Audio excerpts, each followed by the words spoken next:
China ने इतना खौफ मचा रखा है क्लाउड के अंदर कि भैया क्लाउड अपने नए मॉडल को लॉन्च करने से पहले 100 बार सोचती है कि जैसे ही वो अपने मॉडल को लॉन्च करते हैं चाइना उसकी एक सस्ती कॉपी बना के मार्केट में लॉन्च कर देती है, जहां पे उसके प्राइसेस बहुत ही कम होते हैं और वो 99% एक्यूरेसी देता है जैसे आपका क्लाउड देता है।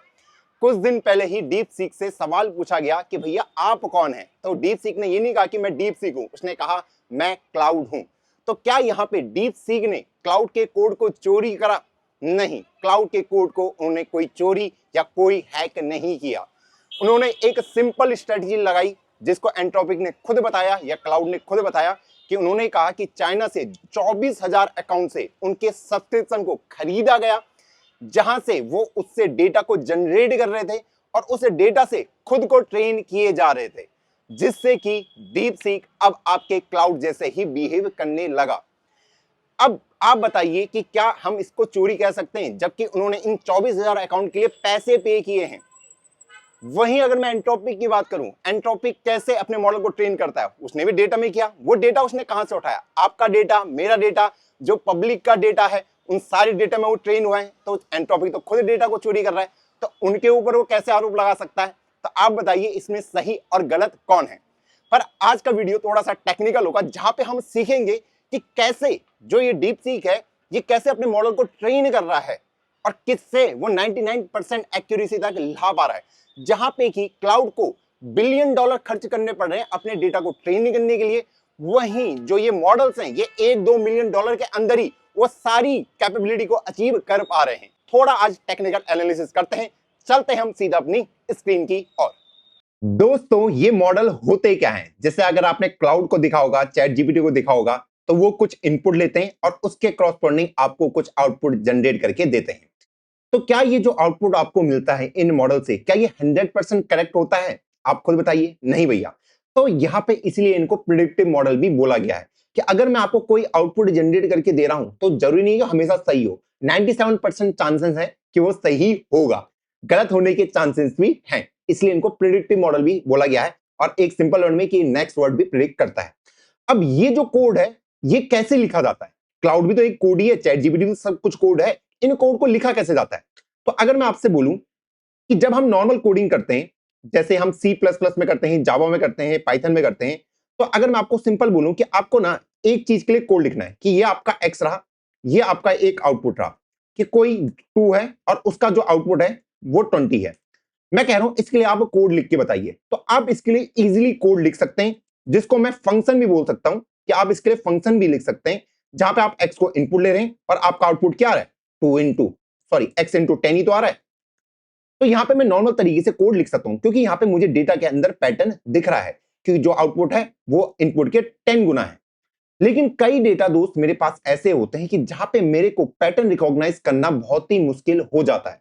तो जब मैं खुद से ही पैटर्न रिकॉग्नाइज नहीं कर पा रहा हूं तो मैं कोड लिखूंगा कैसे? अगर मैं आपसे पूछता हूं कि यार आपको अगर मैं कोई इमेज दिखाऊं, आपको एक ऐसा कोड लिखना है कि आपको गेस करना है कि वो इमेज डॉग की है या नहीं है, तो क्या आप उसके लिए खुद से कोड लिख सकते हैं? आप बोलेंगे बिल्कुल भैया नहीं लिख सकता, क्योंकि लॉजिक ही नहीं बनेगा। जैसे अगर मैं यहां पे भी बोलूं कि इस डेटा के अंदर भी कुछ ना कुछ पैटर्न प्रेजेंट है, तो क्या आप इसके लिए कोड लिख पाओगे? पहले आपको उस पैटर्न को ढूंढना पड़ेगा। क्या आप वो पैटर्न ढूंढ पा रहे हो? बहुत ही मुश्किल है उस पैटर्न को ढूंढना। तो मैं आपको दिखा देता हूं, वो यहां पे पैटर्न ये रहा। और कई जगह बहुत डेटा के अंदर बहुत ही कॉम्प्लेक्स पैटर्न प्रेजेंट होते हैं, जहां पे मैं उस पैटर्न को ढूंढ ही नहीं पाता। तो जब मैं इस फंक्शन को ही नहीं ढूंढ पा रहा हूं, जो रिलेशनशिप है या पैटर्न है, तो मैं कोड कैसे लिख पाऊंगा? तो यहीं पे हमारे ये मॉडल हमारे हेल्प करते हैं। तो यहां पे कैसे कोडिंग करते हैं कि मैं क्या करता हूं कि इसको बहुत सारा डेटा दिखा देता हूं, बहुत सारा, कि हमारा ये इनपुट रहा और ये आपका आउटपुट रहा, कि ऐसे करके मैंने इसको कुछ डेटा दे दिया। इसको मैं लेबलिंग भी कह सकता हूं कि ये आपका एक्स रहा और ये आपके पास आउटपुट रहा। जैसे मैं यहां पे भी अगर इसकी बात करूं कि मैंने अपने मॉडल को ये बता दिया कि ये आपका एक्स, ये वाई और ये आपका आउटपुट रहा, तो मैंने यहाँ पे डेटा की लेबलिंग कर रखी है कि आपका इनपुट ये है और आपका आउटपुट ये रहा। अब मैं अगर इस चीज को इन मॉडल को देता हूं कि भैया मैंने इसको एक्स वाई की वैल्यू दी और इस मॉडल ने उस कुछ प्रिडिक्ट किया, मान लो इसने 20 प्रिडिक्ट किया, तो मैं बोलूंगा कि इसको अपने कोड के अंदर करेक्शन करने की जरूरत है। करेक्शन, क्योंकि आप गलत आउटपुट ला रहे हैं। इसी को हम कहते हैं कि भैया मॉडल हमारा लर्न कर रहा है। तो जैसे जैसे मैं इसको बहुत सारा डेटा दिखाऊंगा तो ये जो कोड है, ये जो फंक्शन है, ये इसकी एक्यूरेसी बढ़ती जाएगी क्योंकि इसने बहुत सारा डेटा देख लिया है।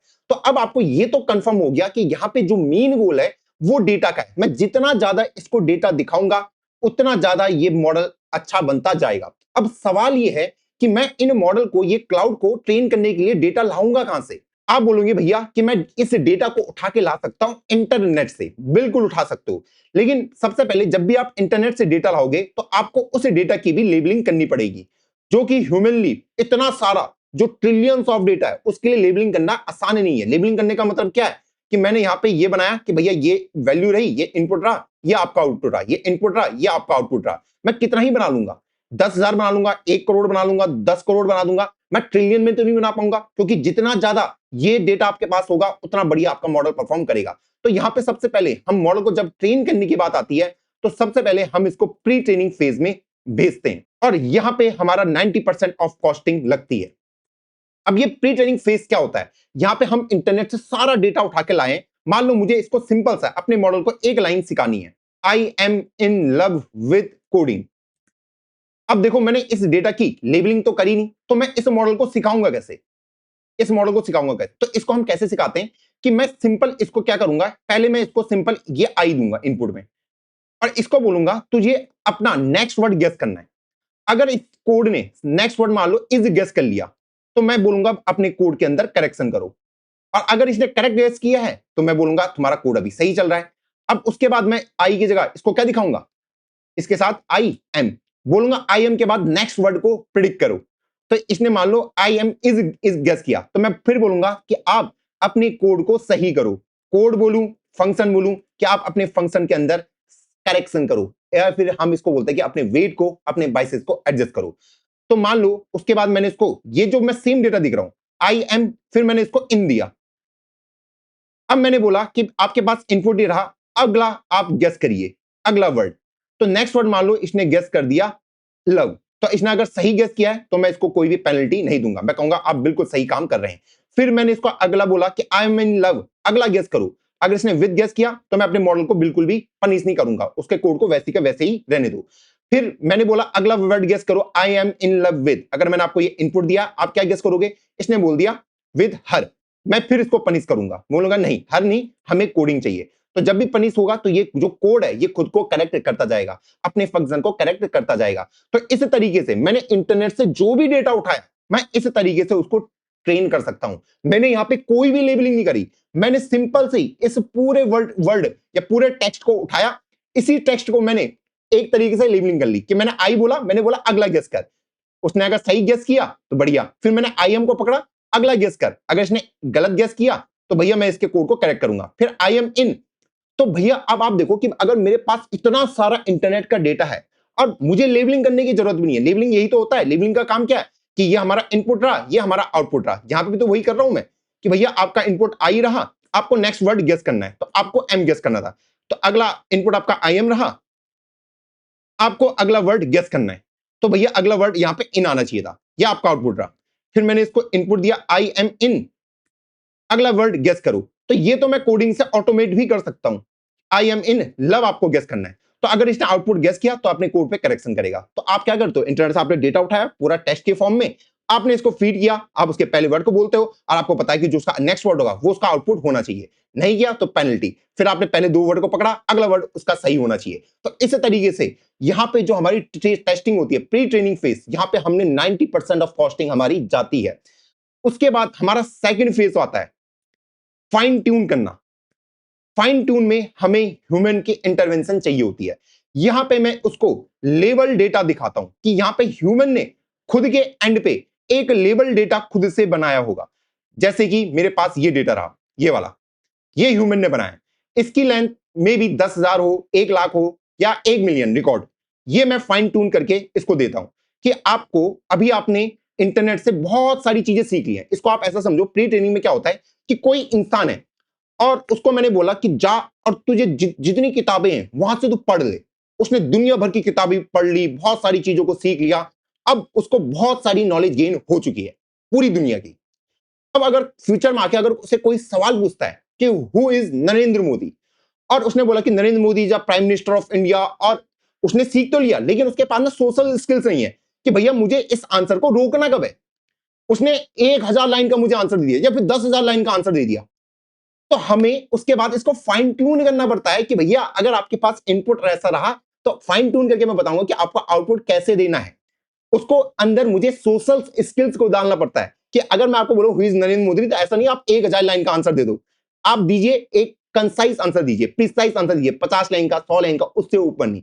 तो यही इस फेज में होता है कि मॉडल को सोशल स्किल्स यहां पे सिखाता हूं कि यहां पे ह्यूमन का लेबलिंग का बहुत बड़ा काम आ जाता है, यहां पे ह्यूमन लेबलिंग का काम आ जाता है। तो यहां पे जो हमारा बेसिकली खर्चा होता है 1 से 2% होता है। ये गोल क्लियर है। मे बी मैं इसको बोलूं कि व्हाट इज बाइनरी सर्च, और इसने अगर मैंने इसको फाइन ट्यून नहीं किया तो इसे बाइनरी सर्च की बहुत बड़ी डेफिनेशन दी थी। वहीं यहां पे मैं इनपुट में इसको बता सकता हूं कि व्हाट इज बाइनरी सर्च, और एक आउटपुट जनरेट कर सकता हूं कि आपको इस टाइप का आंसर देना था कि binary search is just dead dead dead dead dead, इस टाइप का आपको आंसर देना है। तो इसके अंदर वो पता चल जाता है कि भैया मुझे सोशल स्किल कि मुझे जब भी मैं आंसर दूं तो कैसे मुझे आंसर देना है। ऐसा नहीं कि मुझे बड़बड़ाते हुए बहुत ज्यादा चलते जाना है। तो दूसरा फेज हमारा फाइन ट्यून कंप्लीट हो गया। तीसरा फेज आता है दोस्तों हमारा, थर्ड फेज आता है हमारे पास RLHF, reinforcement learning by human feedback. आपने अक्सर देखा होगा कि मैंने 2 में तो इसको ट्रेन कर दिया, अब मैं इसको करता हूं कि भैया उसने ज्ञान प्राप्त कर लिया है, उसको पता है उसको आंसर कैसे देने, पर अब इस तीसरे फेज में मैं आंसर की क्वालिटी को चेक करना चाहता हूं। और यहां पे भी हमारे 8% या 10% के अराउंड कॉस्टिंग लगती है। यहां पे क्या होता है कि यार जो भी मॉडल है मैं उसको बोलूंगा कि भैया तुझे जो भी मैं कोई क्वेश्चन बोलूंगा तुझे 2 आउटपुट मुझे लाके देने। उसके बाद मैं तुझे फीडबैक दूंगा कि कौन सा वाला आउटपुट बढ़िया है, ताकि जब मैं तुझे रियल वर्ल्ड में उतारूं तो तू वैसे ही बढ़िया आंसर दे। अब यहां पे मुझे इंसानों की यहां पे जरूरत लगती है जो कि आपके मॉडल को इनपुट देते हैं, वो 2 आउटपुट आपको लाके देगा। आप बताओगे कि कौन से वाली आउटपुट की क्वालिटी अच्छी है। इवन अगर आप चैट जीपीटी कई बार प्रयोग करते होंगे या फिर जो भी क्लाउड वगैरह, कई बार वो आपसे पूछ देता है कि मैंने आपके लिए 2 रिस्पॉन्स जनरेट करें, आप मुझे बता दीजिए आपको कौन सा रिस्पॉन्स बढ़िया लगा है। अगर आपने वो बोला तो मॉडल वहां पे भी क्या कर रहा है, लर्न कर रहा है, उसके हिसाब से अपने वेट वगैरह को एडजस्ट कर रहा है। तो मे बी अगर इस कंपनी को $1 बिलियन लगे अपने पूरे मॉडल को ट्रेन करने के, आप सोचो ना यार, पहले फेज में इसने पूरे इंटरनेट का डेटा उठाया, लीड कोड हर जगह से ये पूरा डेटा उठा के लाया, उसके बाद खुद को ट्रेन करा। फाइन ट्यूनिंग में उतना खर्चा नहीं हुआ, RLHF में थोड़ा बहुत खर्चा हुआ है। अब आप देखो कि भैया इस मॉडल का खर्चा कितना है। अब चाइना ने क्या किया, मुझे पता है यार, मुझे डेटा चाहिए। अगर मुझे अपने किसी भी मॉडल को बनाना है, इस मॉडल को अगर बनाना है, मान लो मैं इसका नाम दे देता हूं डीप सीक, तो भैया इसके लिए मुझे डेटा की रिक्वायरमेंट पड़ेगी।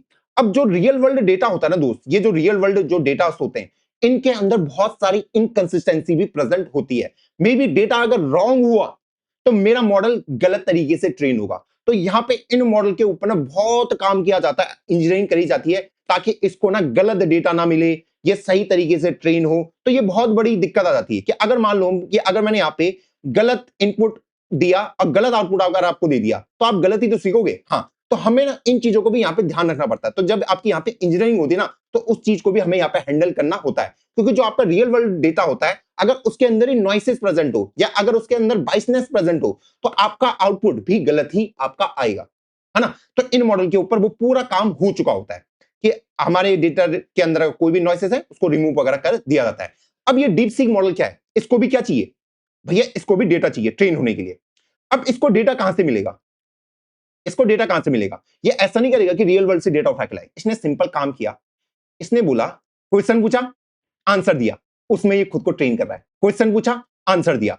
तो ऐसे ही इसने 16 मिलियन क्वेश्चन को जनरेट कर दिया और उसके करस्पॉन्डिंग 16 मिलियन आंसर, उसके ऊपर इसने खुद को ट्रेन कर दिया। यहां पे तो वही है डेटा लेबलिंग कि ये आपका इनपुट रहा, ये आपका आउटपुट रहा, और इसके ऊपर ये खुद को ट्रेन करने लग गया। तो इसको वो चीज करने की जरूरत नहीं कि पूरे रियल वर्ल्ड में जाए, वहां से डेटा को उठाए, स्क्रैप करे, नहीं।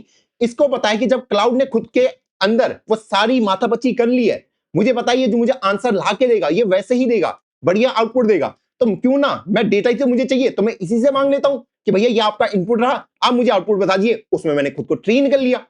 तो ये बेसिक होता है कि भैया अब डीप सीक भी ऐसे ही बिहेव करने लग जाएगा जब ये इस तरीके से इसको बहुत सारे सवाल पूछेगा। इसको ऐसे समझिए कि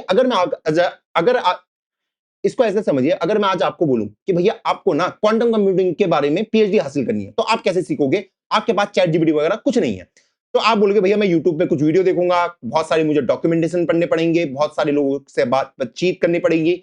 तो मैं बोलूंगा इसको सीखने में आपको कितना समय लगेगा? बोलेगा भैया इसमें सीखने में मुझे 1.5-2 साल लग सकते हैं अगर मुझे अच्छा खासा नॉलेज चाहिए। ओके, तो यही तो क्लाउड ने किया है। अब वहीं पे अगर मैं आपको एक स्ट्रक्चर कंटेंट दे दूं, एक मैंने कोर्स बना दिया, मैंने कहा आप यहां से पढ़ो, यहां से आपको क्वांटम कंप्यूटिंग की सारी नॉलेज हो जाएगी। उसके साथ ही मैंने बोला कि अगर आपको कोई भी डाउट आता है तो मैंने आपको 4 प्रोफेसर लाके भी दे दिए कि अगर आपको कोई सवाल में कोई भी डाउट आता है तो आप इनसे क्लियर कर सकते हैं। तो आप बोलिए कि आप पहले केस में जल्दी सीखोगे या सेकंड केस में जल्दी सीखोगे? डेफिनेटली सेकंड केस में जल्दी सीखोगे। तो यही डीप सीख कर रहा है कि जो रियल वर्ल्ड नॉलेज थी, जहां पे डेटा के अंदर बहुत नॉइसेस थे, गलतियां थी, वहां से इसने खुद को करेक्ट किया और उसके बाद ये सही हुआ। इसने क्या करा? इसने बोला जब इसको सब कुछ आता है, सही आता है, तो मैं इसी से सीख लेता हूं। इसने फटाफट से इसे सीख के खुद को ट्रेन कर लिया। अब यहाँ पे भी ना बहुत सारे तरीके होते हैं, ऐसा नहीं करता कि ये सिंपल ऐसा इसको बोल रहा है कि मान लो अगर इसने इसको कोई डेटा दिया है कि अगर किसी बच्चे के मार्क्स हैं, कोई बच्चा है, उसने उसका डीएसए में स्कोर है 10, उसकी अटेंडेंस है 20, उसके प्रोजेक्ट है। तो मैंने बोला कि अगर मैं आपको ऐसा डेटा देता हूं, आपको गेस करना है कि क्या उस बच्चे की प्लेसमेंट लगेगी या नहीं लगेगी। अब अगर मैंने इसको दिया तो एक आंसर मान लो इसको पता है कि हाँ इस बच्चे की प्लेसमेंट लग जाएगी, तो इसने इसको 1 बोल दिया कि हाँ इस बच्चे की प्लेसमेंट लग जाएगी। फिर मैंने इसको दूसरा क्वेश्चन पूछा कि एक बच्चे का डीएसए में 5 मार्क्स हैं, अटेंडेंस उसकी 10 है और प्रोजेक्ट उसने 2 बनाए, क्या उसकी प्लेसमेंट लगेगी? क्लाउड ने आंसर दे दिया 0, नहीं लगेगी। तो इससे जो डीप सीक मॉडल है ना, इसकी लर्निंग उतनी अच्छी नहीं होगी। इंस्टेड अगर ये इसकी बजाय ये बोले कि हाँ कि अगर आपने इनपुट ये है इस बच्चे की प्लेसमेंट तो लगेगी ही लगेगी, लेकिन मैं उसके साथ आपको और भी डेटा दे रहा हूं कि 60% चांस है कि इसकी प्लेसमेंट लगेगी। 1 तो मैंने आपको बोल दिया, पर मैं आपको और भी ज्यादा डेटा ला के दे रहा हूं कि 60% चांस है कि इस बच्चे की प्लेसमेंट लग जाएगी। वैसे ही अगर मैं इसको कोई दूसरा इनपुट दिया और इसने बोला इस बच्चे की प्लेसमेंट नहीं लगेगी, तो मैं इसको आउटपुट में दे सकता हूं कि भैया 30% कि 30% चांस है इसकी लगेगी, तो मैक्सिमम चांस है कि प्लेसमेंट नहीं लगने वाली।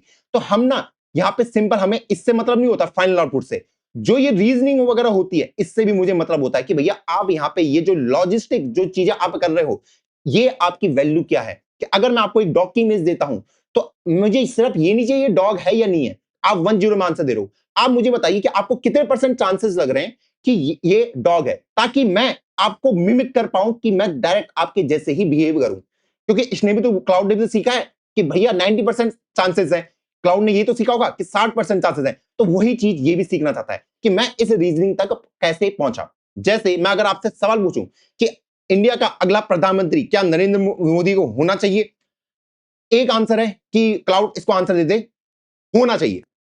तो भैया इसने एक ही चीज रीड करी कि हाँ हमारा अगला प्रधानमंत्री नरेंद्र मोदी जी होना चाहिए। लेकिन क्लाउड ने उसके बीच में कुछ और इंटरमीडिएट स्टेप लिए होंगे, कुछ सोचा होगा इस रीजनिंग तक आने के लिए कि भैया उसने बीच में कुछ स्टेप लिखे होंगे कि मोदी जी ने ये काम किया, ये काम नहीं किया, ईरान में उन्होंने ये किया, ये सब नहीं किया, और उसके बाद उसने मुझे एक फाइनल आउटपुट दे दिया। नहीं, मुझे जो बीच की जो इसने रीजनिंग सोची है जिससे वो कंक्लूजन में आया, मुझे आपके फाइनल आउटपुट से मतलब नहीं है, सिर्फ मुझे आपके रीजनिंग से भी मतलब है। आप मुझे भले ही फाइनल आउटपुट दे रहे हो कि वो बनेंगे नहीं बनेंगे, मुझे इससे भी मतलब है कि उसके इंटरमीडिएट स्टेप पे आपने क्या सोचा। तो इसी ने ये भी किया कि मुझे सिर्फ फाइनल आउटपुट से यहां पे मतलब नहीं है, आप मुझे इंटरमीडिएट स्टेप भी बताइए कि आप इस फाइनल कंक्लूजन तक कैसे पहुंचे। और यही डीप सीक पूरे तरीके से करता है। एक तो नॉर्मल इनपुट आउटपुट, दूसरा कि मैं आपको परसेंटेज के टर्म में भी बताऊं, तीसरा कि मैं आपको रीजनिंग में बताऊं कि मैं फाइनल ये कंक्लूजन में कैसा आया, ताकि मैं डिट्टो आपके जैसे बिहेव कर पाऊं। अब गोल क्लियर हुआ कि क्यों ये डीप सीक इसको मिमिक कर पा रहा था। और इसके पास सिर्फ एक ही नहीं था, इसके पास 24,000 अकाउंट थे जिससे ये क्लाउड के चीजों को एक्सेस कर पा रहा था और खुद को ट्रेन किया जा रहा था। और इसीलिए डीप सीक बिल्कुल क्लाउड जैसा ही बिहेव करने लग गया। और इसीलिए डीप सीक को जब आप सवाल पूछ रहे थे कि भैया आप कौन हो, तो वो कह रहा था कि मैं तो क्लाउड हूं। और इसीलिए ये मॉडल डर रहे हैं कि अगर हमने नया मॉडल लॉन्च किया, ये पेडी पे की खरीदेंगे, उससे इसको क्वेश्चन पूछेंगे, खुद को ट्रेन कर लेंगे और फिर मेरा अस्तित्व खतरे में आ जाएगा। और आप खुद देख सकते हैं कि मैंने आपको कहा था ना, मेन जो खर्चा होता है ये प्री ट्रेनिंग के अंदर होता है, 90% कॉस्टिंग के अंदर। यहां पे जो आपका खर्चा आएगा क्वेश्चन आंसर पूछने में, ये आपका ज्यादा 2 मिलियन, 3 मिलियन, 4 मिलियन डॉलर, यहां पे इनको पूरे इसको करने में ही $1 बिलियन लग जा रहा था। तो अगर आप ऐसे ही और वीडियो के लिए इंटरेस्टेड हैं, बता दीजिए मुझे। अगर कोई कॉन्सेप्ट समझ ना आए वो भी बताइए। मिलता हूं आपको किसी नई वीडियो में, तब तक के लिए जय हिंद, जय भारत।